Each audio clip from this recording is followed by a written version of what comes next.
लाभ मिल सके।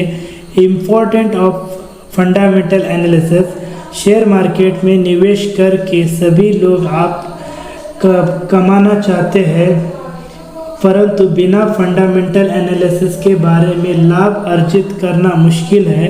Fundamental analysis निवेश का प्रमुख अस्त्र है जो आपको लॉस से बचाता है तथा भविष्य में अच्छा रिटर्न दिला सकता है। आइए फंडामेंटल एनालिसिस के बारे में प्रमुख बातों को समझते हैं। किसी भी फंडामेंटल के स्टॉक को सही कीमत पर खरीदने और बेचने में यूज़ होता है। भविष्य में कंपनी की ग्रोथ का अनुमान लगाने में यूज़ होता है। निवेश से पहले कंपनी की वित्तीय स्थिति तथा कर्ज का पता लगाने में यूज़ होता है। शेयर मार्केट में घटिया शेयर में निवेश करने से बचाता है।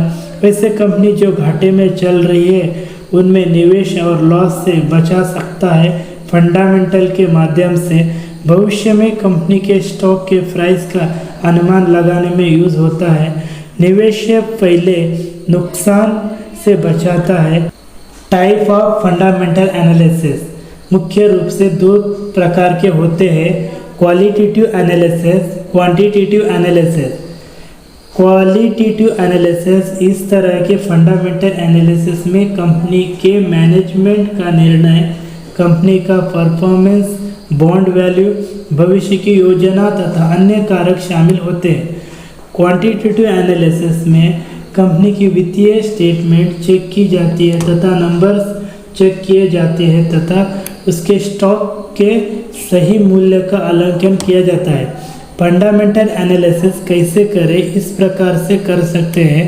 कैश फ्लो स्टेटमेंट चेक करो, प्रॉफिट लॉस स्टेटमेंट चेक करो, डेब्ट टू इक्विटी रेशियो, कंपनी की वार्षिक रिपोर्ट चेक करना, कंपनी के बिजनेस मॉडल को समझे, कंपनी के भविष्य की योजना का अध्ययन करें, प्रोमोटर की शेयर होल्डिंग, कंपनी के इंडस्ट्री का एनालिसिस करना। कैश फ्लो स्टेटमेंट से ये पता चलता है कि कंपनी कितनी प्रतिशत प्रॉफिट में कारोबार करती है तथा कितनी प्रतिशत लोन पर कारोबार करता है।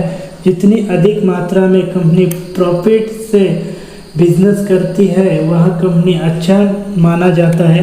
वार्षिक कंपनी की मूल इनकम कितना, कुल खर्चा कितना, टैक्स कितना है, डेब्ट टू इक्विटी रेशियो, डेब्ट टू इक्विटी रेशियो से कंपनी के लोन अमाउंट को दर्शाता है और डेब्ट टू इक्विटी रेशियो से जितना काम होता है वो कंपनी के लिए अच्छा माना जाता है।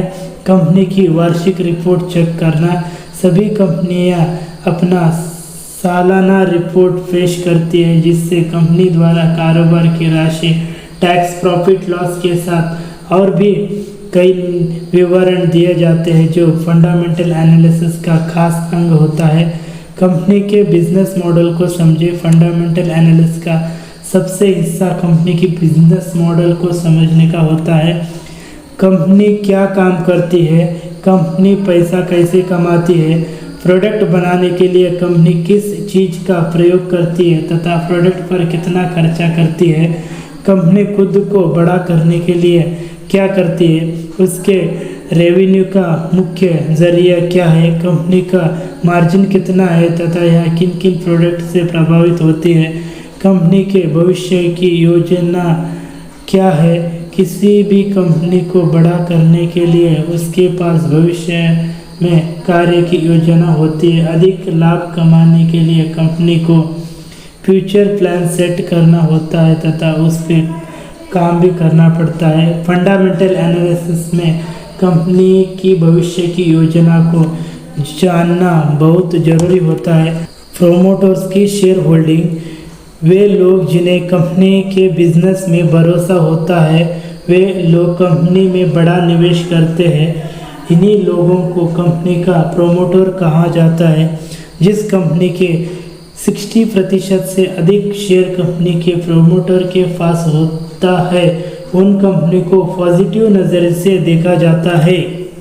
अभी हम टेक्निकल एनालिसिस सीखेंगे। टेक्निकल एनालिसिस क्या होता है, टेक्निकल एनालिसिस कैसे काम करता है। टेक्निकल एनालिसिस करने के लिए हमें किन किन चीज़ों की जानकारी होना बहुत ज़रूरी है। टेक्निकल एनालिसिस क्या होता है? दोस्तों, टेक्निकल एनालिसिस का मतलब होता है कि किसी भी स्टॉक, कमोडिटी या करेंसी के फास्ट डाटा और करंट प्राइस और वॉल्यूम के आधार पर उनकी फ्यूचर प्राइस को प्रेडिक्ट करना, उसका एक अनुमान लगाना टेक्निकल एनालिसिस कहलाता है। क्योंकि दोस्तों, टेक्निकल एनालिसिस हमें उन सिक्योरिटी का उनके फास्ट डाटा, करंट प्राइस और वॉल्यूम के आधार पर एनालिसिस करके उनकी फ्यूचर प्राइस को प्रेडिक्ट करते हैं, उसका एक अनुमान लगाते हैं। इसलिए हम उनको, उन सिक्योरिटी का टेक्निकल एनालिसिस कहते हैं।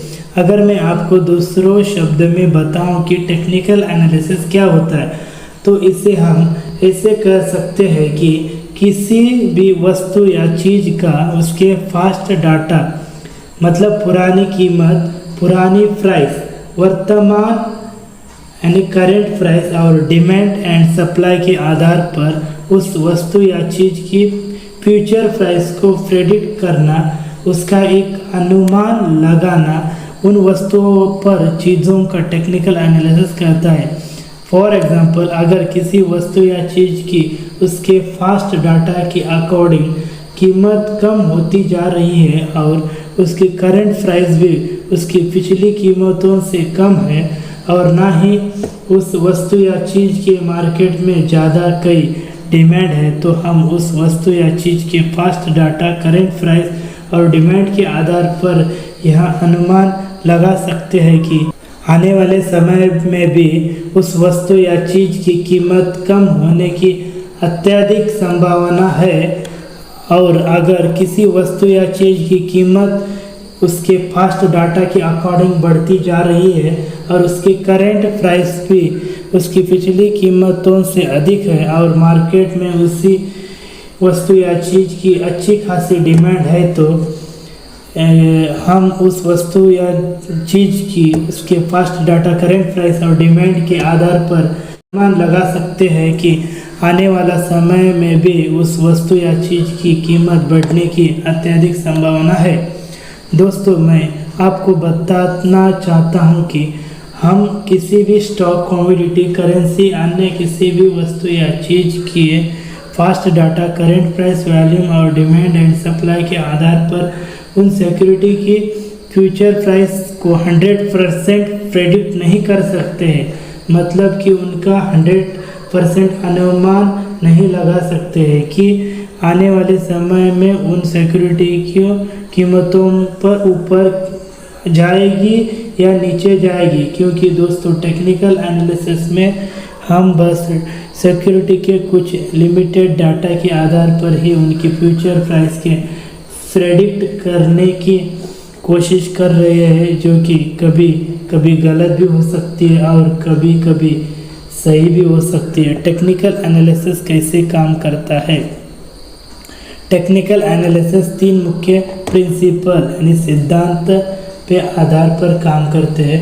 अगर दूसरे शब्द में कहूँ जाए तो कह सकते हैं कि टेक्निकल एनालिसिस 3 मुख्य असम्पशंस, मतलब 3 मुख्य मान्यताओं के आधार पर काम करती है। Market action, discount everything, stock price move in trend, history trend to repeat itself, market action, discount everything, market action, discount everything. Market action, discount everything, इस असम्पशन का मतलब होता है कि बाज़ार में किसी भी स्टॉक, कमोडिटी और करेंसी की प्राइस में उस स्टॉक, कमोडिटी और करेंसी से संबंधित सभी इम्पोर्टेंट फंडामेंटल जानकारी पहले से ही शामिल होती है।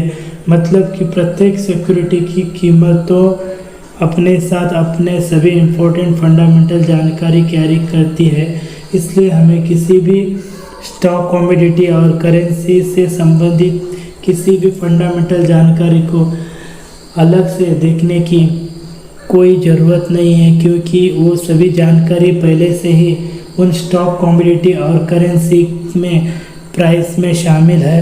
दोस्तों, कहने का मतलब है कि एक कंपनी के स्टॉक की शेयर प्राइस में उस कंपनी से संबंधित सभी इम्पोर्टेंट फंडामेंटल जानकारी पहले से ही शामिल होती है, जैसे कि कंपनी के बिजनेस की quality, profit and loss, earning और भी ऐसी बहुत सारी इम्पोर्टेंट जानकारी एक कंपनी के शेयर प्राइस में पहले से ही शामिल होती है। इसलिए हमें उस कंपनी के फंडामेंटल को अलग से देखने की कोई ज़रूरत नहीं है। ठीक इसी प्रकार एक करेंसी की प्राइस में उस देश की इकोनॉमी से संबंधित सभी इम्पोर्टेंट फंडामेंटल जानकारी पहले से ही शामिल होती है। इसलिए हमें उस करेंसी के फंडामेंटल को भी अलग से देखने की कोशिश ज़रूरी नहीं है। फॉर एग्ज़ाम्पल, अगर किसी कंपनी के स्टॉक की शेयर प्राइस मार्केट में 500 रुपये पर चल रही है तो वह 500 रुपये पर ही क्यों चल रही है, 100 रुपये, 200 रुपये, 1000 रुपये या 2000 रुपये पर क्यों नहीं चल रही है? क्योंकि उस कंपनी के स्टॉक की शेयर प्राइस में उस कंपनी से संबंधित सभी इम्पोर्टेंट फंडामेंटल फैक्टर्स जुड़े होते हैं, जैसे कि कंपनी के बिजनेस की quality, profit and loss, earning और भी ऐसे बहुत सारे फंडामेंटल फैक्टर्स उस कंपनी के स्टॉक के शेयर प्राइस से जुड़े होते हैं, जिसके कारण उस कंपनी के शेयर की एक प्राइस निकल के आती है जो कि उस कंपनी की वैल्यूएशन और मार्केट में उस कंपनी के शेयर्स की डिमांड और सप्लाई के आधार पर तय होती है। और यही कारण है कि उस कंपनी के शेयर की प्राइस मार्केट में 500 रुपये पर ट्रेड कर रही है, ना कि 100 रुपये, 200 रुपये या 1000 रुपये या 2000 रुपये पर नहीं। दोस्तों, ठीक इसी प्रकार अगर मार्केट में $1 की कीमत 75 रुपये चल रही है या फिर 80 रुपये चल रही है तो उसमें उस देश की इकोनॉमी से संबंधित सभी इम्पोर्टेंट फंडामेंटल फैक्टर्स पहले से ही जुड़े होते हैं, जो कि हमें उस देश की करेंसी की प्राइस में दिखाई देते हैं। वहाँ भी बिना उस देश की इकोनॉमी से संबंधित किसी भी फंडामेंटल फैक्टर्स को देखे, अगर मैं आपको आसान शब्द में एक लाइन में समझाऊं कि मार्केट एक्शन, डिस्काउंट, एवरीथिंग इस एक्सेप्शंस का क्या मतलब होता है, तो इसे हम ऐसे कह सकते हैं कि price tell us everything about the company, commodity and currency. Stock price move in trend, इस एक्सेप्शन का मतलब होता है कि बाजार में प्रत्येक स्टॉक, कमोडिटी और करेंसी की प्राइस एक ट्रेंड में मूव करती है। अगर मैं आपको दूसरे शब्द में बताऊं कि stock price move in trend, इस असम्पशन का क्या मतलब होता है, तो इसे हम ऐसे कह सकते हैं कि बाजार में प्रत्येक स्टॉक, कमोडिटी और करेंसी की प्राइस एक खास तरह के पैटर्न या ट्रेंड में घटती और बढ़ती रहती है। अगर मैं आपको दूसरे शब्द में बताऊं कि stock price move in trend, इस असम्पशन का क्या मतलब होता है, तो इसे हम ऐसे कह सकते हैं कि बाजार में प्रत्येक स्टॉक, कमोडिटी और करेंसी की प्राइस एक खास तरह के पैटर्न या ट्रेंड में घटती और बढ़ती रहती है। इस असम्पशन में माना जाता है कि इस पैटर्न या ट्रेंड में सभी उन स्टॉक, कमोडिटी और करेंसी की प्राइस मूव कर रही है, आगे भी उसी पैटर्न या ट्रेंड में मूव करेगी। दोस्तों, मैं आपको बता दूं कि मार्केट में 3 प्रकार के ट्रेंड होते हैं: अप ट्रेंड, डाउन ट्रेंड और साइड वे ट्रेंड।